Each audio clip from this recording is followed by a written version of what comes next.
Good afternoon, everyone.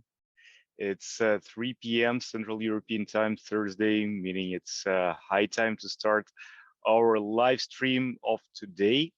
I see many familiar faces. Great pleasure to see you all here, and I guess more people are joining. While we are waiting for some of our colleagues to join, let me do a short introduction. My name is Yuri. I'm a publishing manager here at Voodoo. And today I have with me on this live stream Omar, who is the developer in our Launch Ops team, our superstar League of Champions team of developers who join usually the products and the projects that we launch, and to join the efforts of the studios to help with the development of the features, and as well, which is the topic of our webinar today and live stream, is the optimization of the games. As you may know, from time to time we do this topic. Last time we did a few months ago, actually, the live stream or on arts, and today we'll go even more technical with topic of Android specifically, and Omar is the biggest expert in Voodoo for this topic. Omar, a few words about yourself. Thanks, Yuri, for the presentation. Hello, everyone. I'm Omar from Game Ops team. I'm Android developer. And in the last 4 quarters, I had the chance to work on mini games while launching on Android. And we have a lot of learnings to share with you today in this live stream. Great. So I think actually we have quite a lot of attendees already, and it's 3:02, so I guess we can start. Omar, if you can share your screen, that would be comfy. Sure.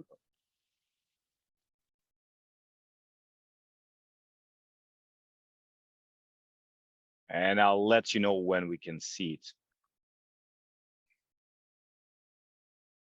And by the way, while Omar is opening the presentation, just in case, as usual, feel free to send the questions either in the chat or in the designated Q&A section here in Zoom. You have the button below, and we will try, I guess, to cover some of them on the go if something is related to the content. And of course, by the end of the presentation, we will have a certain time for the questions and answers. So yeah, feel free to participate. Omar, the floor is yours. Thanks. So today we will talk about optimization in hyper casual and casual games. So the agenda for today, we'll start with a short introduction. Then we'll talk about the profiling, optimizing, and we will sum up some key takeaways. Then we'll talk about 2 case studies, and then we move to questions and answers. So the first thing, why? Why should we care about optimization? Why should we invest time and effort into this? So the performance is one of the most important aspects of any game on any platform. So optimizing the game is having more chances to succeed in the market. So that's why we should care about the optimization in any projects, especially for Android. And now, when should we start optimizing? Optimization is one should be started from the beginning of any game. Either it's prototype or game, and while developing or while adding new features to the game. And how should we optimize the game? The first step is the profiling, spot the issues, and then try solutions and test on target devices. Now we'll talk about the profiling. The first step is the FPS counter. And the idea is to test the game on the target device, and we'll play for a moment and monitor the FPS and take notes of any drops. For example, when specific object is showing up on the screen, or when UI show up, or changing the level, or colliding with other objects, and we take notes where the problems are. Now we move to the Unity profiler. You may know this great feature of Unity. You can enable it from Windows Analysis Profiler. And the tip is to always test on target device while monitoring on the profiler. So make sure to run the test on target device, ideally low-end devices, and play the game extensively and to figure out area that are laggy or have any stutter, and take notes, of course. You can also save your profiling data to a file so that you can look back to it anytime you want. The most important metrics on the profile is the time in milliseconds, as it will determine how heavy part of your game is. This part is isolation. It's not a tool. It's only a way.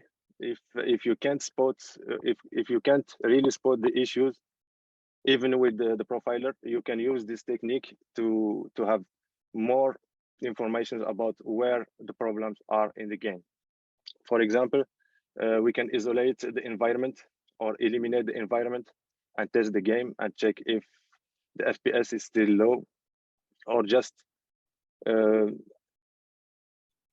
remove the characters or replace the characters or particles effects or UI or any part of the game.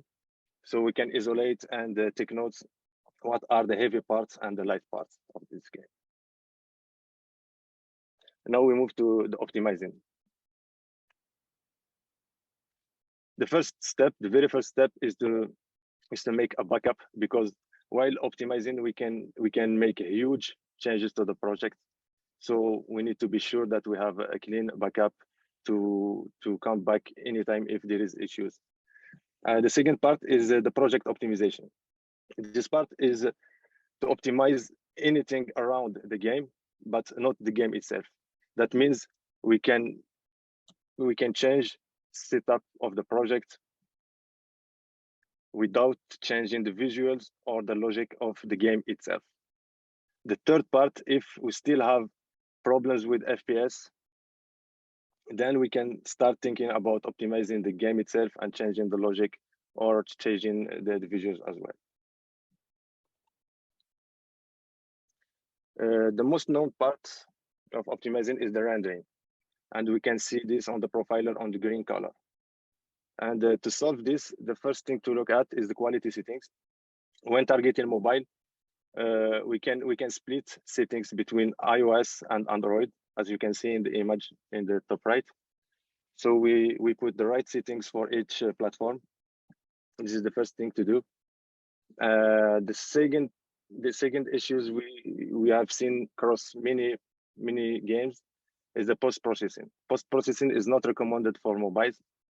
So if possible, to avoid and use only basic shaders and lighting to have a great look without using post-processing or any image effects.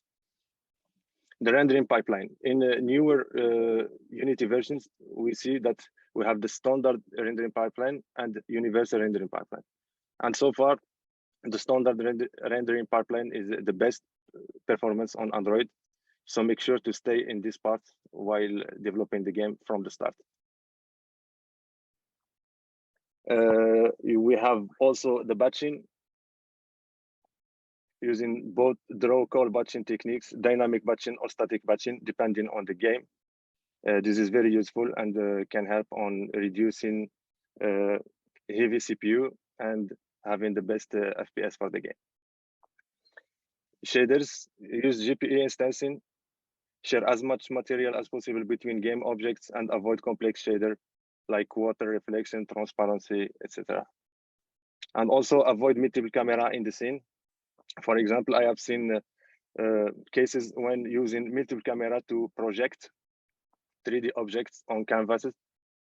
And the best way is to replace this by sprites or baked animations, 2D animations, instead of using camera on every 3D object for projection.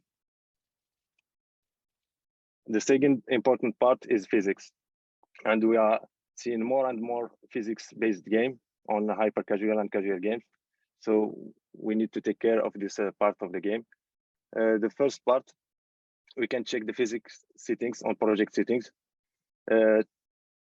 We can check the physics simulation is running multiple time per frame, and reduce time steps and tweaking the values to have the best physics rendering at the same time with the best performance.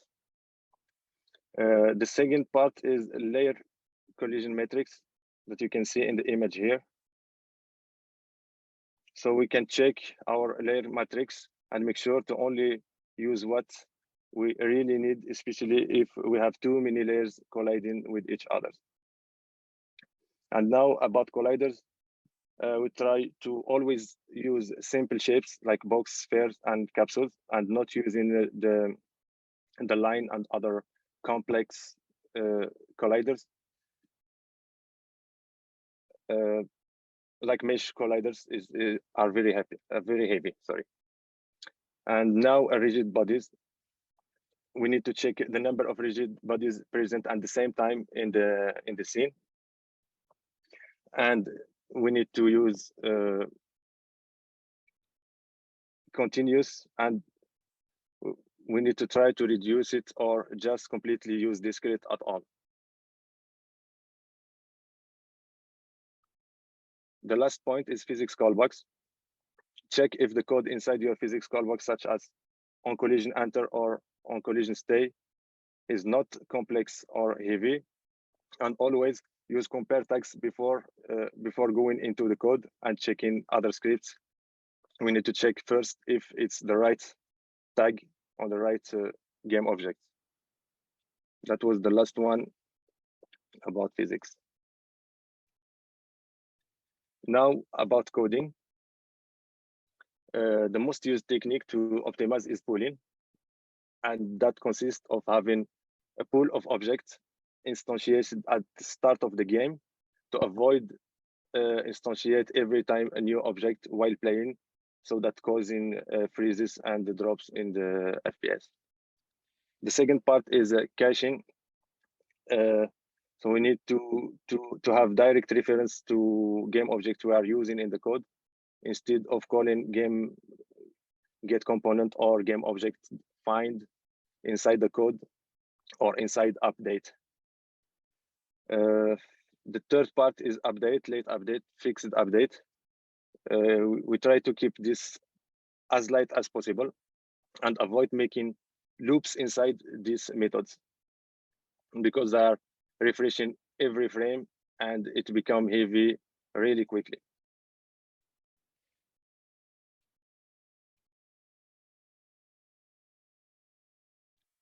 Now we can sum up these points in some key takeaways.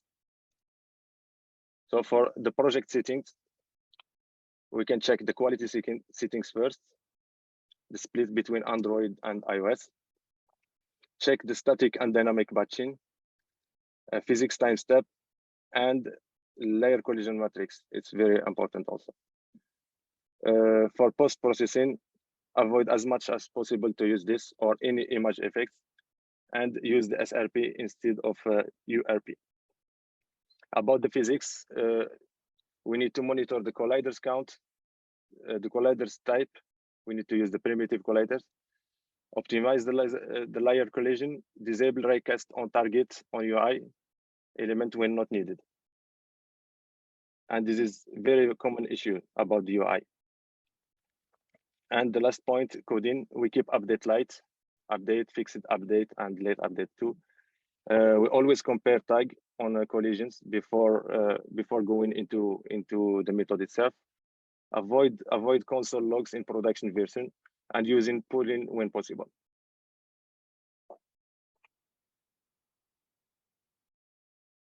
Now we talk about two case studies. The first one is slap and run. As you can see, the first image top left is a screenshot from the profiler, and we see that the game is running 15 FPS, and it's very low for a hyper casual game. And we can see that the physics, the orange part, is taking the most of it. And the problem was the use of ragdoll on every and every character in the game. While we need it only on the last character to show the last jump. So we worked on it to replace all rigid bodies with baked animations on the pedestrians, and then leave it only on the last character, leaving the ragdoll only on the last character. And that helped a lot on physics. Of course, with addition of all the points we talked about earlier on project optimizing and rendering optimizing.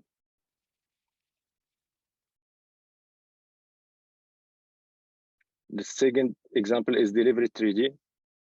We rework the character, we replace the ragdoll character by simple characters when there is no need for physics reaction. The same case as slap and run. We have a ragdoll on every character, while we need it only on the main character and some characters that cross the road that may collide with the cars, and we may see some ragdoll animations based on that. We had also a complex game object present in the game. That one you see in the video, the irrigation game object. We replace it with a lighter one. And also we use the animation calling because there are a lot of characters present in the scene and we don't need to animate all of them when the camera is away.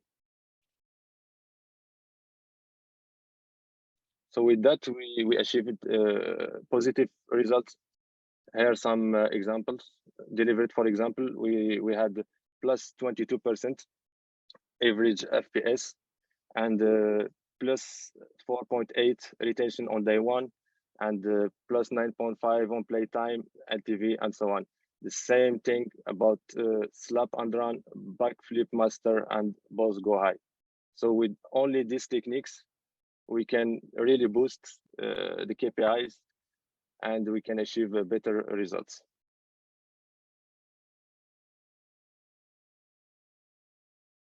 Thank you very much. Now we can move to questions if you have any. I will be happy to answer. Thank you. Amazing. Thanks a lot, Omar, for the presentation. A lot of new things for me, for sure, I gotta say, as the non-technical person. Guys, feel free to shoot any questions in the chat section or in the Q&A, related or not related to the topic of the presentation, preferably related. So it's not every live stream we have a technical expert here, but any other questions we will be ready to cover as well. So Omar, I guess, okay, now we have the whole stream of questions, so prepare. Omar, so the first question from Magdi, can you give some advice on optical shadow settings? Optimal shadow settings. Yes, shadows are important in optimization. We always try to use low resolution shadows on Android, or completely delete if there is no use, not real use in the game. So we can just delete and test without shadows, or we can replace the real shadows by the blob shadows that are baked sprites that goes inside the characters, and it looks like a shadow, but it's not calculated every frame. I guess I've seen a couple of games like that, and it was, I would say, from the by the way, from the polishing perspective, that makes sense to use in the game. But again, for the CPI videos, as you do not use the capacity of the mobile device, feel free to make it full scale and like make it fully optimized in the game. This will help for sure. Then the question from Rush Gambava. Hey, Rush, nice to have you here. So how to optimize so many characters like Crowd City, as we can't instance, I guess, rigged model. So the question is, I guess, when you have multiple characters like a crowd, what to do with that? The first thing is to try to share as much material as possible, like shaders, animations, baked animations, of course, and replace every single collider by simple colliders. That's the first thing to do. And share the script that moves. We had this on Balls Go High, that every ball has its own script to move. We managed to only have one script responsible of all the balls. So we boosted a little bit of performance based on this. Maybe this answer enough. Yeah, like Raj, let us know, like either in chat or in the question whether this requires any clarification. But what is kind of cool that we have quite a lot of questions regarding Crowd City. So there is a question from the chat. I'll take. Omar, don't you know, did Voodoo use mesh animation or vertex animation textures in the Crowd City game? Do you know by chance? I'm not sure about Crowd City, but we use this on other projects. It's not very optimized, but we always manage to put it if we really need it inside the project, and Okay. optimize other parts to leave room for this mesh animations. Okay, so in general, this is like what is considered expensive, yeah, but Exactly. still cool to use sometimes. Okay, that was the question from Gonzik. And then just to close the Crowd City topic, quite an unusual, but still, I guess that was an interesting case for the optimization. How would you optimize large character pathfinding in Crowd City? Do you know anything on that? To be honest, I don't know exactly, but I guess it's the same thing. We need to group all characters in one script to manage all characters, so we don't have a multi-instance of managers of pathfinding. But I'm not sure. I didn't work on that part of Crowd City. All right. Okay, a bit of the the blitz questions here we got from anonymous attendee. Hello, anonymous attendee. Why URP is not recommended? If I already made my game in URP, should I switch to SRP? Based on my late experience, we had this on one of the projects, and we had to move to SRP while keeping the same view, and it was really hard to find that the problem was the URP, because everything was right inside the project, but the FPS is low. So I tried many solutions. At the end, moving back to the SRP and putting back the shaders, because we use URP to use uh, complex shaders and new shaders. So when you go back to SRP, you need to find a way to replace that with basic common shaders. So you need to try and compare, and if the gap performance is really important, so you need to go back to SRP, because performance is more important than look if you need to sacrifice some advanced shaders. Okay. So hope it answers the question, and I guess related to that, and maybe I can jump in. Is the question, is it worth optimizing past 30 FPS in the initial test? Omar, it's actually interesting to think probably your vision on that. In my view, for the first test that we usually run on the platform, it's again, in my view, it's usually good enough if the game is playable and you can feel the core mechanics and there is no major crashes or whatsoever, no major lags. But the rest we can do later for the sake of the speed of the initial test. I wonder, how do you see this piece of advice for, in general, for developers? Is it worth going too much for the first test? I agree with you on this. Over 30 FPS is already good, so it's playable. There is no problem. But if the cost is not too much, if you need to only work, let's say 1 day to optimize your game to 60 FPS, by following these steps and quickly finding the issue, why not? But if you need to work one more week only to get from 30 FPS to 40, so I think maybe at this stage it's not very important. Yeah, I would agree with that fully. Again, we gotta check the mechanics first, and the rest, if the game works, we will make our best. Again, perhaps with the help of Walmart as well, if we reach the launch stage, to make it a big hit and a very well optimized and smooth game. All right, then another question from the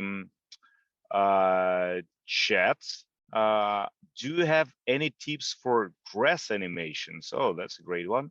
Is it okay to use tessellation for games like Move My Loan or Harvest EO? I'm not entirely sure what tessellation is, but maybe you know more. I don't know either, but for grass, we had many games with grass, and the best way is to have fake grass animation if possible, and to replace it with only with sprites with animations when they are far away from camera, and only use real grass if needed, if you need to do actions directly on the grass in front of the camera, and it's the main mechanic of the game. If it's not, let's just replace it with baked animations or just sprites with moving grass. That will be a solution. So Mustafa hopes it answers the question. Let us know if any clarification is required or you have a particular case, because yeah, grass is what we call a toy, and it's quite a popular toy quite often. Yeah, many great games on that in hyper casual sphere. Good. Then the question: do you use again abbreviation? Do you use ECS for most of the games where you have to render too many objects? Again, I'm not sure what ECS is, but I guess you might know. Yes, it's an advanced way to control a group of objects, and it will be a very good way to use in case of the questions we had before on Crowd City or mob control or game like that. But it's a little bit tricky and advanced if you are not very familiar with this. Maybe it's not the first solution you jump on if you have issues on performance. That's All on my right. opinion. This is the last thing I think of when having group of characters or object to move. This is the last thing I go for, because it's demanding too much effort and knowledge to put it correctly in place. So answering Mr. Singh question, it's not, I guess, used in most of the games. It's quite seldom. Then let me check the chats. Okay, nothing new in the chat so far, but quite a bunch of questions in the Q&A. Let's take probably a few more. Omar, you're good? Sure. So does the question from Bell is, does Toon shader perform better than Unity's standard shader? Do you know Toon shader by Yes, chance? of course, of course. I forgot to mention this because it's very important. Thanks for the question. We always, almost always replace standard Unity shaders by custom shaders that we made inside Voodoo or Toon shaders with the basic plan colors, and we can see a huge difference in performance only by doing this. Good. And I recall, I think, and it's a great reference just in general for our topic, is that on the publishing platform for which you all have the access, there is a magnificent document on actually the game optimization. And Omar, correct me if I'm wrong, but I guess that's one of the tips you can find in there as well, if you want to go a bit deeper and with all the guides and tips and tricks.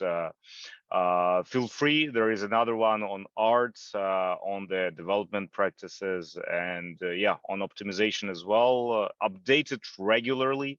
by our entire team, including Omar, of course. So yeah, you will find it on the publishing platform in the optimization section. Then, And the, yeah, sorry, go ahead, and Omar. on that document, you can find also tips about optimizing the loading time, which I did not mention in this, maybe in next live stream. And it's also important in hyper casual because the playtime is short, and when having 30 seconds in loading time, we risk a lot of losing time. Instead of having play time, we have loading time, which includes no advertisement and no value on the game. So optimizing the loading game is also a part of optimization when targeting mobile on casual or hyper casual game. Yeah, I remember the first version of Fashion Universe used to load for yes, like almost 1 minute. Yeah, but then yeah, with the collective team efforts, and I think you were also working on this game back then. Yeah, we decreased it like just a few seconds, which was quite magical. Huh? Great. Good question from Jack Cooney. Are there some Android devices you just won't publish to, as they are so bad for performance? Um, Omar, I guess not really, unless it's something really, really old that is not that much supported by even the manufacturers or by Google. Do we have any devices like that in general? No, because we are targeting the mass market. So the purpose of this is to having as much possible as much players possible. So we'll not exclude devices, but we will look why those devices are not performing and trying to fix or to filter some features based on those devices. I think sometimes we may, like depending on the game, limit the installs to some like newer version of OS. I mean newer that like newer than 10 years old or something like that. But usually, like yeah, 99% I would say of devices we cover with our games. Yeah. Good. So, question about okay, Crowd City we answered. The bucket crusher, if you know by chance, is there an entity component system? I would say rather no, but do you know by chance if they used something like that? It is not, but it was a potential solution. But we managed to have a good performance without using the ICS. Yeah, Again, yeah, there was a big history with the optimization of this game, as it's like physics based, right? As you've been yes, telling in the presentation. Good. Actually, a good theory question from Nicola Kazanov. From how many vertex or trees is the object considered heavy? depending on the game. But when we are working on hyper casual, we try always to use as simple as possible. I don't have a number on my head about the vertices, but you can easily see if it suits the game or not. You don't need too much details when you are working on hyper casual games. So you can always replace characters with low poly characters and trees with low poly trees, and replace some stuff with fake or baked instead of using complex meshes. All right. Then I think we may have like time. Let me check for like 2, 3 more questions. Like I can take one market ability for the sake of diversity. Is a game idea that could have performance issue even after optimization? So I guess is the game idea is worth making if it has performance issues even after optimization, like Castle Wreck? From my perspective, from our curious, what do you think? Totally worth making. We when there is a will there is a way, and we'll find this way to optimize the game. If the idea is working, if the game is working, it shows the promising and or strong metrics for retention and playtime and CPI. I'm pretty sure Omar and the team will find a way how to optimize it. What do you think? Exactly. If the game is promising, is the most important thing, then we'll manage to find a way to make it run on all devices without problem. And you are talking about the ideation, and from that stage you can already start thinking how to optimize the game, even if it's based on heavy stuff like physics or anything else. You can start thinking how to make it lighter before building it, and then we can work together on it to optimize it even more and continue optimize it while it's on testing or live on the store. All right. And I would say like the question, which is super interesting, maybe, let me check, but maybe this would be our last one for today. Or no, two more, and I'll tell briefly another question, not tech related. So tech related question is, how do you handle, actually there are a couple, how do you handle too many 300 to 600 rigid bodies at once, like in Browse and Collect? And that's a question from Vaye, and there is another one, does many rigid bodies with kinematic after performance with kinematic effect performance. So how to handle too many and how to make it the way that it does not affect the performance too much. The first thing is when the game is based on this is the main mechanic of the game, we can optimize everything else and maybe sacrifice some other parts to leave room for this as first step. And then one of the solutions is to replace, when possible, 3D physics by 2D physics, like bounce and collect. There are 3D balls, but we don't need 3D animations because it's going only on one axis. So we replace it by 2D physics, 2D colliders, and 2D rigid bodies. And we can also use the pooling to make it lighter to spawn those game objects instantly in the game. And sometimes we need to fake numbers, like showing that there are 1,000 balls, but there is only 100 showing, but the player is having 1,000 and they can get a reward for 1,000, for example. We can find some solutions around to make it work. All right, so that's the secret behind like very juicy, satisfying look of bounce and collect, right? So that's a cool trick.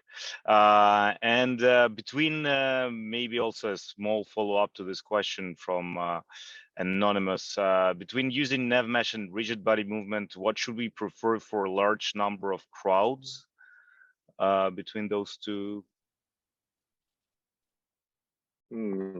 Depending on the project, I have seen both, but on very large number of moving objects, I haven't seen nav mesh, but custom scripts, like I said before, to manage all the games in one single script.